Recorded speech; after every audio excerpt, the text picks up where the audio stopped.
thank you for this summit, Industry Education Combined Summit. I will just briefly touch upon very important points which are very, very relevant for the current times. The basic foundation for this dialogue today is the power of education. Education, when you look at its journey, started as a journey for acquiring knowledge, to understand oneself and to understand the systems. And over several centuries of these deep efforts by deep thinkers, education has accumulated deep insights of the entire system that we are part of. So with the knowledge came the transformation of becoming power from education system. So education became transformed from knowledge to power. And that's a very important transformation where human elements take over. It is here that we need to pause and take a deep look at how education actually becomes a power. Power for society, power for countries, power for systems at large. When we talk about the power, we only talk about the power that can transform humanity. And therefore now, education has become a very powerful tool in multiple ways to transform the fundamentals of humanity in their living patterns, in their thinking patterns, in the way they develop economically, etc., and to attain even sustainable developmental goals. So we are at that crossroad, especially India, the rapidly developing country, is at a crossroad to harness the best power of education and technology. One most important way is to generate very insightful and very committed teachers pool. The society is crying for good teachers, teachers who can actually transmit the power of education. Not necessarily at higher education level, but at a lower rung. That lower rung has developed a lot of gap. This summit doesn't have any meaning unless that lower rung is taken care of very, very effectively.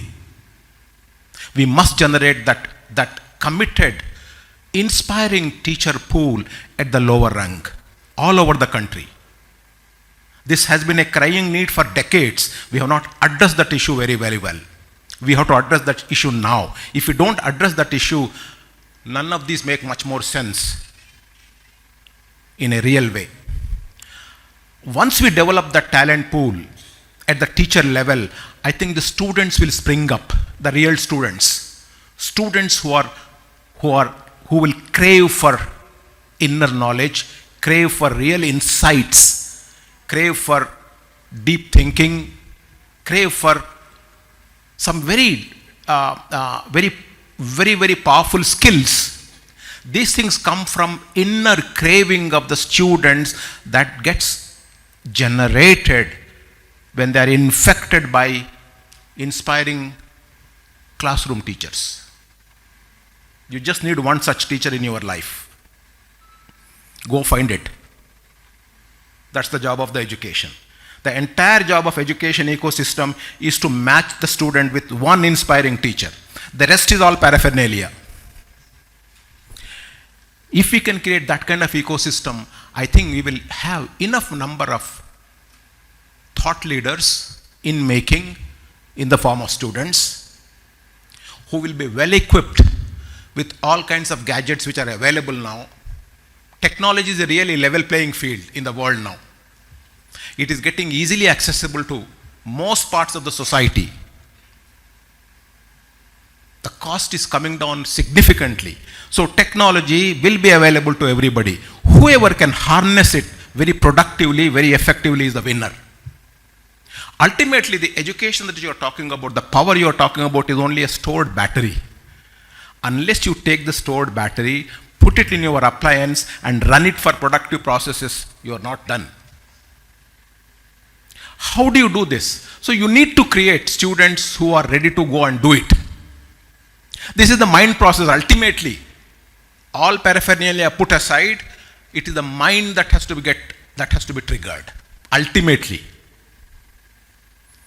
If you have your ecosystem that can trigger the minds towards doing bigger and better things, then many things will roll on.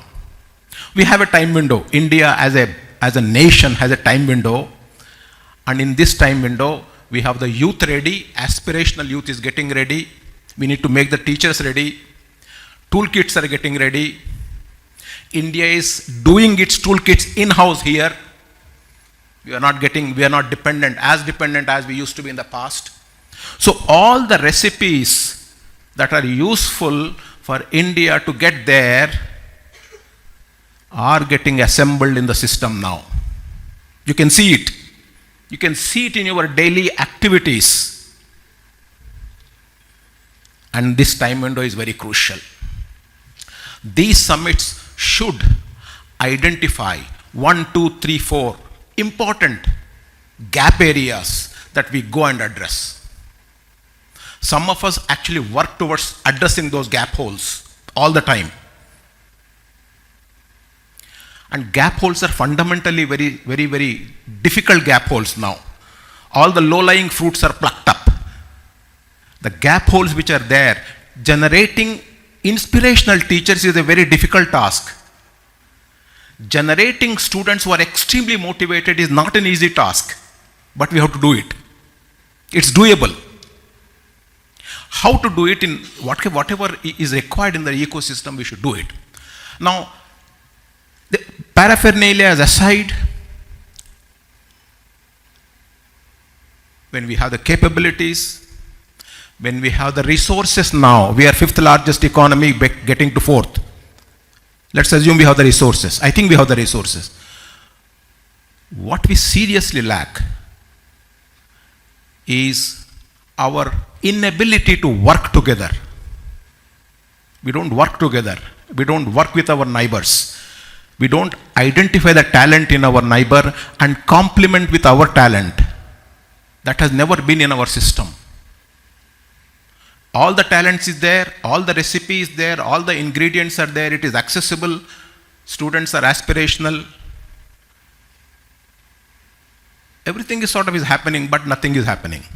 Nothing is happening because the real race is real race. In the real race, if we want to be there, we need to do certain harder things in a much more effective manner. Times have come for us to harness all our resources which are available in a very synergistic manner, using educational tools, technology tools, business tools, whatever is at our disposal, and do it very, very well. It is doable. We start from the bottom-up approach, take care of the bottom holes, and then we inch towards it. There is time window for it, but that time window is limited. Does the system do for you? If I sit back in a dark room and ask, who am I? Is there a system that it should do for me? The answer is no. You are the system. There is no other system. You are very much part of that system. You are the core of the system. You have to do it. The moment we realize, I think changes will start happening. The moment we say that, oh, that system is not doing it. I want to do it, but the system is not ready. You are separate from the system. That thought is a defeating thought. And we must get out of that mindset. You are part of the system and you do it. And you keep doing it in spite of not seeing any results. This is the best part of the challenge. You may not see any results for a long time, but not doing it is not an option, in my opinion. And when you start doing this, going through this very arduous journey of not seeing the results, not seeing any tangible benefits, it's all dark everywhere. When you go through this process, there will be rays of light. And you will start seeing it. And things will accelerate. That is the nature of the construct that we are part of. Therefore, it requires fair amount of deep contemplation from within before you actually get down to doing this business in the real world. So it's a very interesting process, and I feel blessed to be part of this transition that India is going through. I wish I were a lot more younger, but I am what I am, and I will do what I can. But the younger generation, I think, will significantly benefit in these efforts that we are all part of. India has gone through very deep transitions. We came through a deep morass extremely well. Given our complexity, we have done extremely well, and we could do much better than what we have done. So my generation is very proud of our achievements. I'm sure Mahendra Reddy Garu and all will agree. My generation is very proud of our achievement, because we have brought the country at a transition state where it can start touching the number one point. It's possible to do it. So I request my younger generation, that includes myself, to keep up the momentum and accelerate the momentum and go to the touch line in a time-bound manner. Every moment is precious. And these kind of summits, I think, at least in me, will summon up extra energy so that I can talk to you all. I don't have any particular agenda to communicate. The only agenda is the country. The country and number one touch point. Limited time window, but there is time window, and we are all ready. Recipe is there, toolkits are there. We have some gap holes, we take care of those gap holes in a time-bound manner. This is all very clear. Let's just do it. Thank you very much.